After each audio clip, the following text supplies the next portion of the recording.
Hello mga legit lover gods, sa mga di pa nag-subscribe sa ating YouTube channel, subscribe na po kayo sa ACTV Vlog at syempre sa ating Facebook page na ito ang True TVG Bulaga Defender. Simulan po na natin ang ating balita.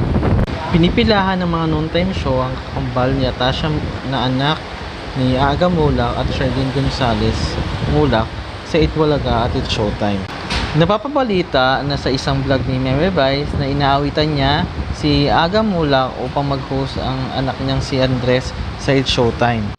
Sa kabilang banda, gusto ng mga lover gods na maging co-host ni Atasha Mulak ang kakambal nitong si Andres. Siyempre, pati si Raisa, ito rin ang gusto niya. Kung kayo ang tatanungin, isang noontime show lalabas si Andres sa It's Showtime o sa Itbulaga? Comment down below.